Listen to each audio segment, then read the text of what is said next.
Hola, hola a todos, ¿cómo están? Continuamos con la lectura bíblica del día de hoy. Estamos leyendo Jueces capítulo 5 y capítulo 6 y también Juan capítulo 15, así que estamos en el día 117 leyendo la Biblia en el año y la versión nueva Biblia de las Américas. Así que, bien, vamos a comenzar con Jueces capítulo 5. Ahí está, que dice así. Entonces Débora y Barak, hijo de Abinoam, cantaron en aquel día y dijeron, por haberse puesto al frente los jefes en Israel, por haberse ofrecido el pueblo voluntariamente, bendigan al Señor. Oigan, reyes, presten oído, príncipes, yo al Señor, yo cantaré alabanzas al Señor, Dios de Israel. Señor, cuando saliste de Seir, cuando marchaste del campo de Edom, la tierra tembló, también cayeron gotas del cielo, y las nubes destilaron agua. Los montes se estremecieron ante la presencia del Señor, aquel Sinaí ante la presencia del Señor, Dios de Israel.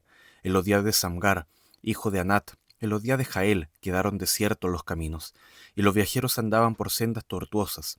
Se habían terminado los campesinos, se habían terminado en Israel, hasta que yo, Débora, me levanté, hasta que me levanté como madre en Israel. Habían escogido nuevos dioses. Entonces la guerra estaba a las puertas. No se veía escudo ni lanza. Entre 40.000 en Israel. Mi corazón está con los jefes de Israel, los voluntarios entre el pueblo. Bendigan al Señor. Ustedes que cabalgan en asnas blancas, que se sientan en ricos tapices, que viajan por el camino, canten al sonido de los que dividen las manadas entre los abrevaderos. Allí repetirán los actos de justicia del Señor. Los actos de justicia para con sus campesinos en Israel. Entonces el pueblo descendió a las puertas. Despierta, despierta, Débora. Despierta, despierta. Entona un cántico. Levántate, Barak, y lleva a tus cautivos, hijo de Abinoam. Entonces los sobrevivientes descendieron sobre los nobles. El pueblo del Señor vino a mí como guerreros. De Efraín descendieron los arraigados en Amalec, en pos de ti, Benjamín, con tus pueblos. De Maquir descendieron jefes, y de Zabulón los que manejan vara de mando. Los príncipes de Isaacar estaban con Débora, como estaba Isaacar, así estaba Barak. Al valle se apresuraron pisándole los talones, entre las divisiones de Rubén. Había grandes resoluciones de corazón. ¿Por qué te sentaste entre los rediles, escuchando los toques de flauta para los rebaños? Entre las divisiones de Rubén había grandes indecisiones de corazón. Galaad se quedó al otro lado del Jordán. ¿Y por qué se quedó Dan en las naves? Aser se sentó a la orilla del mar y se quedó junto a sus puertos. Zabulón era pueblo que despreció su vida hasta la muerte, y también Neftalí en las alturas del campo. Vinieron los reyes y pelearon contra los hijos de Canaán, contra los reyes de Canaán. En Taanac, cerca de las aguas de Megiddo, no tomaron despojos de plata. Desde los cielos las estrellas pelearon. Desde sus órbitas pelearon contra Císara. El torrente Sison los barrió. El antiguo torrente, el torrente Sison, marcha, alma mía, con poder. Entonces resonaron los cascos de los caballos por el galopar de sus valientes corceles. Maldigan a Meroz, dijo el ángel del Señor. Maldigan, maldigan a sus moradores porque no vinieron en ayuda del Señor contra los guerreros. Bendita entre las mujeres es Jael, mujer de Eber el kenita. Bendita sea entre las mujeres de la tienda. Él pidió agua y ella le dio leche. En taza de nobles le trajo cuajada. Extendió ella la mano hacia la estaca de la tienda y su diestra hacia el martillo de trabajadores. Entonces golpeó a Císara, desbarató su cabeza, destruyó y perforó sus sienes. A sus pies él se encorvó, cayó, quedó tendido. A sus pies se encorvó y cayó. Donde se encorvó, allí quedó muerto. Miraba por la ventana y se lamentaba. La madre de Císara por entre la celosía. ¿Por qué se tarda en venir su carro? ¿Por qué se retrasa el trotar de sus carros? Sus sabias princesas le respondían. Aún a sí misma ella repite sus palabras. ¿Acaso no han hallado el botín y se lo están repartiendo? Una doncella, dos doncellas para cada guerrero. Para Císara, un botín de tela de colores. Un botín de tela de colores bordada. Tela de colores de doble bordadura en el cuello del victorioso? Así perezcan todos tus enemigos, oh Señor, pero sean los que te aman como la salida del sol en toda su fuerza. Y el país tuvo descanso por 40 años. Jueces capítulo 6. Entonces los israelitas hicieron lo malo ante los ojos del Señor, y el Señor los entregó en manos de Madián por 7 años, y el poder de Madián prevaleció sobre Israel. Por causa de los madianitas, los israelitas se hicieron escondites en las montañas y en las cavernas y en los lugares fortificados, porque sucedía que cuando los hijos de Israel sembraban, los madianitas venían con los amalecitas y los hijos del oriente y subían contra ellos. Acampaban frente a ellos y destruían el producto de la tierra hasta Gaza, y no dejaban sustento alguno en Israel, ni oveja, ni buey, ni asno, porque subían con su ganado y sus tiendas, y entraban como langostas en multitud. Tanto ellos como sus camellos eran innumerables, y entraban en la tierra para devastarla.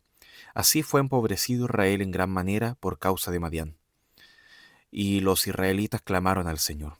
Cuando los israelitas clamaron al Señor a causa de Madián, el Señor envió un profeta a los israelitas que les dijo: Así dice el Señor, Dios de Israel: Fui yo el que los hice subir a ustedes de Egipto, y los saqué de la casa de servidumbre. Los libré de la mano de los egipcios y de la mano de todos sus opresores. Los desalojé delante de ustedes, les di su tierra, y les dije: Yo soy el Señor su Dios. No temerán a los dioses de los amorreos en cuya tierra habitan. Pero ustedes no me han obedecido. Entonces vino el ángel del Señor y se sentó debajo de la encina que estaba en Ofra, la cual pertenecía a Joás de Abiezer. Y su hijo Gedeón estaba sacudiendo el trigo en el lagar para esconderlo de los madianitas. Y el ángel del Señor se le apareció y le dijo: El Señor está contigo, valiente guerrero. Entonces Gedeón le respondió: Señor mío, si el Señor está con nosotros, ¿por qué nos ha ocurrido esto? ¿Y dónde están todas sus maravillas que nuestros padres nos han contado, diciendo: ¿No nos hizo el Señor subir de Egipto? Pero ahora el Señor nos ha abandonado y nos ha entregado en la mano de los madianitas. Y el Señor lo miró y le dijo: Ve con esta tu fuerza y libra a Israel de la mano de los madianitas. ¿No te he enviado yo? Señor, le respondió Gedeón, ¿cómo libraré a Israel? Mi familia es la más pobre en Manasés y yo el menor de la casa de mi padre. Pero el Señor le dijo: Ciertamente yo estaré contigo y derrotarás a Madián, como a un solo hombre. Y Gedeón le dijo: Si he hallado gracia ante tus ojos, muéstrame una señal de que eres tú el que hablas conmigo. Te ruego que no te vayas de aquí hasta que yo vuelva a ti y traiga mi ofrenda y la ponga delante de ti. Me quedaré hasta que vuelvas, le respondió el Señor. Y Gedeón entró y preparó un cabrito y pan sin levadura con un efa de harina, 22 litros. Puso la carne en una cesta y el caldo en un caldero, y los llevó y se los presentó al ángel debajo de la encina. Y el ángel de Dios le dijo: Toma la carne y el pan sin levadura, ponlo sobre esta peña y derrama el caldo. Y así lo hizo Gedeón.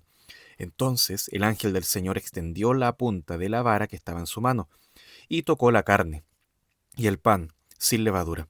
Y subió fuego de la roca que consumió la carne y el pan sin levadura. Y el ángel del Señor desapareció de su vista. Al ver Gedeón que era el ángel del Señor, dijo: Ay de mí, Señor mío, porque ahora he visto al ángel del Señor cara a cara. Y el Señor le dijo: La paz sea contigo, no temas, no morirás. Y Gedeón edificó allí un altar al Señor, y lo llamó El Señor es paz, el cual permanece en Ofra de Abiezer hasta hoy. Aquella misma noche el Señor le dijo: Toma el novillo de tu padre y otro novillo de 7 años, derriba el altar de Baal que pertenece a tu padre, y corta la acera que está junto a él. Edifica después en debida forma, un altar al Señor tu Dios, sobre la cumbre de este peñasco. Toma el segundo novillo y ofrece holocausto con la leña de la acera que has cortado. Gedeón tomó 10 hombres de sus siervos e hizo como el Señor le había dicho. Pero como temía mucho a la casa de su padre y a los hombres de la ciudad, para hacer esto de día lo hizo de noche. Cuando los hombres de la ciudad se levantaron temprano en la mañana, vieron que el altar de Baal había sido derribado y cortada la acera que estaba junto a él, y que el segundo novillo había sido ofrecido en el altar que se había edificado. Y se dijeron unos a otros: ¿Quién ha hecho esto? Y cuando buscaron e investigaron, dijeron: Gedeón, hijo de Joás, ha hecho esto. Entonces los hombres de la ciudad dijeron a Joás: saca a tu hijo para que muera, porque ha derribado el altar de Baal, y también ha cortado la acera que estaba a su lado.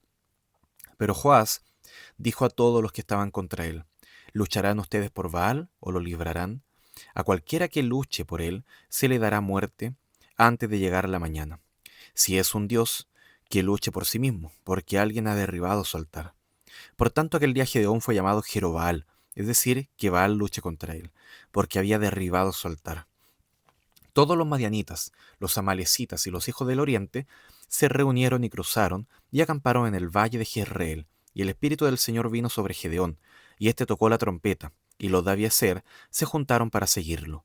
Envió mensajeros por todo Manasés, que también se juntó para seguirlo, y envió mensajeros a Aser, a Zabulón y a Neftalí, que subieron a su encuentro.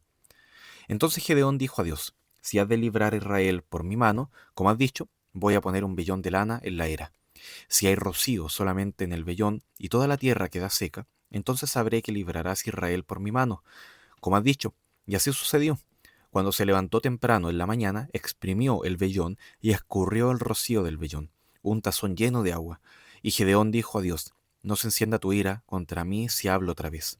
Te ruego que me permitas hacer otra vez una prueba con el vellón, que ahora quede seco el vellón y haya rocío en la tierra. Así lo hizo Dios aquella noche, porque solamente quedó seco el vellón y había rocío en toda la tierra. Bien, lo vamos a dejar hasta acá. No, porque te falta leer todavía Juan. Juan, capítulo 15. Yo soy la vid verdadera, y mi padre es el viñador. Todo sarmiento que en mí no da fruto, lo quita, y todo el que da fruto, lo poda, para que dé más fruto. Ustedes ya están limpios por la palabra que les he hablado. Permanezcan en mí, y yo en ustedes. Como el sarmiento no puede dar fruto por sí mismo si no permanece en la vid, así tampoco ustedes si no permanecen en mí. Yo soy la vid, ustedes los sarmientos. El que permanece en mí, y yo en él, ese da mucho fruto, porque separado de mí, nada pueden hacer. Si alguien no permanece en mí, es echado fuera como un sarmiento y se seca. Y los recogen, los echan al fuego y se queman. Si permanecen en mí y mis palabras permanecen en ustedes, pidan lo que quieran y les será hecho. En esto he glorificado a mi Padre, en que den mucho fruto. Así, y así prueben que son mis discípulos. Como el Padre me ha amado, así también yo los he amado. Permanezcan en mi amor. Si guardan mis mandamientos, permanecerán en mi amor, así como yo he guardado los mandamientos de mi Padre, y permanezco en su amor. Estas cosas les he hablado para que mi gozo esté en ustedes y su gozo sea perfecto. Este es mi mandamiento, que se amen los unos a los otros, así como yo los he amado. Nadie tiene un amor mayor que este, que uno dé su vida por sus amigos. Ustedes son mis amigos. Si hacen lo que yo les mando, ya no los llamo siervos, porque el siervo no sabe lo que hace su señor. Pero yo los he llamado amigos, porque les he dado a conocer todo lo que he oído de mi Padre. Ustedes no me escogieron a mí, sino que yo los escogí a ustedes, y los designé para que vayan y den fruto, y que su fruto permanezca, para que todo lo que pidan al Padre en mi nombre se lo conceda. Esto les mando, que se amen los unos a los otros. Si el mundo los odia, sepan que me ha odiado a mí antes que a ustedes. Si ustedes fueran del mundo, el mundo amaría lo suyo, pero como son del mundo, si- pero como no son del mundo, sino que yo los escogí de entre el mundo, por eso el mundo los odia. Acuérdense de la palabra que yo les dije: un siervo no es mayor que su señor. Si me persiguieron a mí, también los perseguirán a ustedes. Si guardaron mi palabra, también guardarán la de ustedes. Pero todo eso les harán por causa de mi nombre, porque no conocen a aquel que me envió. Si yo no hubiera venido, ni no les hubiera hablado, no tendrían pecado. Pero ahora no tienen excusa por su pecado. El que me odia a mí, odia también a mi Padre. Si yo no hubiera hecho entre ellos las obras que ningún otro ha hecho, no tendrían pecado, pero ahora las han visto, y me han odiado a mí y también a mi Padre. Pero ellos han hecho esto para que se cumpla la palabra que está escrita en su ley. Me odiaron sin causa. Cuando venga el Consolador, a quien yo enviaré del Padre, es decir, el Espíritu de verdad que procede del Padre, Él dará testimonio de mí, y ustedes darán testimonio porque han estado junto a mí desde el principio. Bien, ahora sí, lo dejamos hasta acá. Vemos acá en Jueces capítulo 5, capítulo 6, cómo Dios obra en medio de la debilidad de las personas. A veces que uno no espera, quizás no son grandes hombres de guerra, pero aún así el Señor los quiere usar. Usa a Débora, a Barak, le da esta victoria. Ellos celebran, ellos adoran al Señor por esta victoria inesperada en la cual evidentemente Dios intervino. Y Jesús nos recuerda en Juan 15 de que separados de Él nada podemos hacer. Entonces es lo mismo que tenían que recordar ellos y siempre que tenían algún tipo de conflicto de este tipo, tenían que recordar que dependían del Señor para la victoria. Gedeón se muestra como una persona débil, temerosa, insegura, que evidentemente necesitaba siempre de esta confirmación del Señor. eh, Jesús enseña que es necesario que permanezcamos en Él, que permanezcamos obedeciéndole al Señor. Así que Gedeón, claro, a pesar de sus dudas, él obedece al Señor, a pesar de que está pidiendo estas confirmaciones, para demostrar finalmente esta obediencia perfecta que se va a ver después en o sea, no perfecta, perdón, pero sí que concreta, evidente, que se va a ir viendo más adelante también en la historia. Porque Jesús enseña también que hay que guardar sus mandamientos ahí en Juan capítulo 15. Recordando también el cántico de Débora, que exalta al Señor por esta victoria. Entonces ahora el Señor en Juan capítulo 15 nos recuerda que en esto se glorifica el Padre, en que lleven mucho fruto. Ahí está el gran gozo del Señor y el gran motivo para glorificarlo también ahora a Él, la obra que Él hace en nuestras vidas, que ahora se puede manifestar y puede ser evidente también a los ojos de los demás. Así que esa misma vida, esa misma dependencia que tenemos que tener del Señor, tanto Gedeón como lo que enseña Juan, y así Débora, Barak, todos, tenemos que demostrarlo también nosotros y finalmente como un cántico de alabanza. Bueno, vamos a orar. Gracias, Padre, por tu palabra, gracias por sus cuidados, por su día que nos das, por este día que nos das. Gracias porque podemos ser instruidos y ayúdenos, Señor, a confiar más en ti, a no confiar en nosotros, Señor, sino que confiar plenamente en ti, nuestro Dios y Salvador. Te doy gracias por cada uno que puede escuchar y leer conmigo, Señor. Te pido que bendiga sus vidas. En nombre de Jesús, amén. Queridos, un gran abrazo. Chau, chau.